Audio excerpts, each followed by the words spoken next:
बोटावरची शाई नाही तर लोकशाही पुसली जाते अशा प्रकारची टीका विरोधक करतायत। सत्ताधारी त्याला उत्तर देत आहेत। आरोप प्रत्यारोप एका बाजूला सुरू असताना लोकशाहीच्या या उत्सवामध्ये राडे, तुफान, हाणामारी, मारामारी हे सगळं काही पाहायला मिळालं।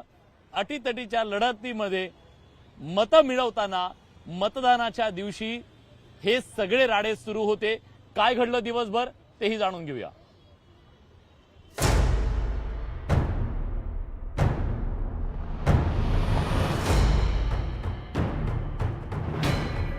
धुळे शहरातील प्रभाग क्रमांक 18 वरील मारुती विद्यामंदिरातील मतदान केंद्रावर मतदान यंत्राची तोडफोड करण्यात आल्याची घटना समोर आली। भाजपच्या कार्यकर्त्यांनी खोली क्रमांक 1 मध्ये शिवीगाळ करत मतदान यंत्राची तोडफोड केल्याचा आरोप शिंदेच्या शिवसेनेचे जिल्हाप्रमुख सतीश महाले यांनी केला। शिवसेनेचे आमदार मंजुळा गावित यांनीही या केंद्राला भेट दिली। ईव्हीएमची तोडफोड करणाऱ्यांवर कारवाईची मागणी शिवसेनेनं केली। विकी परदेशी, प्रवीण अग्रवाल आणि त्यांच्यासह जवळजवळ 50 ते 60 लोकांचा मॉब या केंद्रामध्ये या ठिकाणी घुसला आणि त्यांनी डायरेक्ट अराजकता माजवून केंद्राध्यक्षांना त्यांना शिवीगाळ करायचा प्रयत्न केला। खोली क्रमांक 2 मध्ये सुद्धा या ठिकाणी एकदम जोरात तो मॉब घुसला आणि खोली क्रमांक 3 मध्ये सुद्धा त्या ठिकाणी जाऊन त्यांनी डायरेक्ट टेबलला त्यांना लाथा मारून ईव्हीएम मशीन सुद्धा फोडून टाकलेले आहे आणि इतका प्रचंड दहशत माजवली की जे मायमावल्या या ठिकाणी मतदान करण्यासाठी आलेल्या होत्या त्या मायमावल्या सुद्धा भीतीने या ठिकाणी रडायला लागून गेल्या।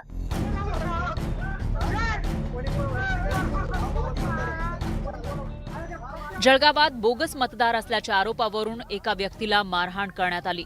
अपक्ष उमेदवार पियुष पाटील यांनी मारहाण केल्याचा आरोप शिवसेनेचे जिल्हाप्रमुख विष्णू भंगाळ यांनी केला।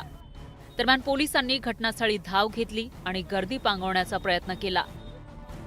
राज्य निवडणूक आयोगाने स्पष्ट निर्देश दिलेले असताना सुद्धा काही उमेदवार दबावतंत्राचा आपल्या पदाचा दुरुपयोग करून या ठिकाणी बोगस मतदान होण्यासाठी प्रयत्न करत होते।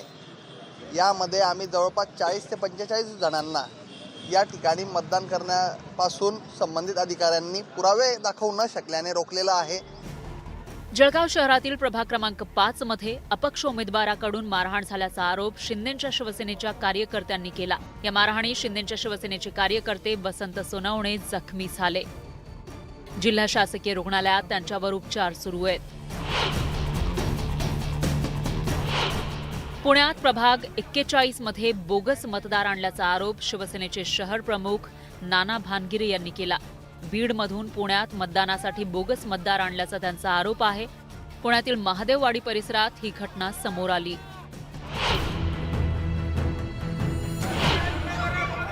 अमरावती महानगरपालिका निवडणुकीमध्ये प्रभाग क्रमांक 17 गडगडेश्वर शारदा विद्यालय इथं 1.5 तास ईव्हीएम मशीन बंद पडलं। त्यामुळे शिंदेच्या शिवसेनेच्या उमेदवारानं राडा केला।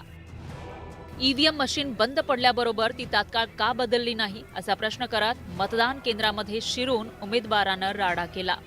अखेर पोलिसांनी मध्यस्थी करत सर्वांना मतदान केंद्राच्या बाहेर काढलं।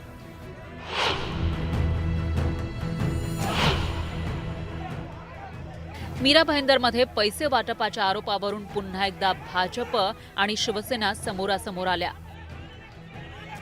या वादातून एका तरुणाला मारहाण करण्यात आली। घटनेची माहिती मिळताच पोलीस घटनास्थळी तात्काळ दाखल झाले। पोलिसांनी या तरुणाला चौकशीसाठी ताब्यात घेतलं।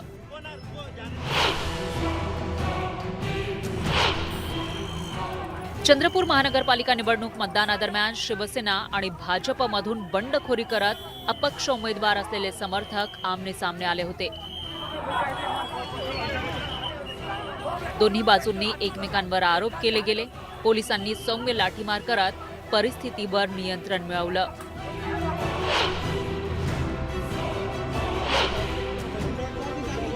छत्रपती संभाजीनगरच्या प्रभाग क्रमांक 24 इथं बोगस मतदानाचा आरोप असलेल्या एका व्यक्तीला पोलिसांनी ताब्यात घेतलं। मुकुंदवाडी मनपा शाळेतील मतदान केंद्रावर या व्यक्तीला ताब्यात घेण्यात आलं।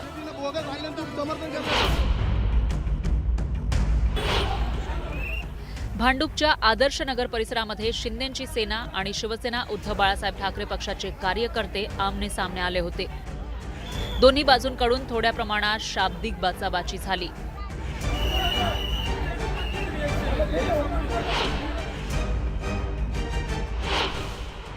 राज्यातील महापालिका निवडणुकीत मतदारांनी मतदानात भरभरून प्रतिसाद दिलाय. मात्र या निवडणुकीत काही प्रमाणात गोंधळ वादावादीच्या घटनाही घडल्यात. Bureau report.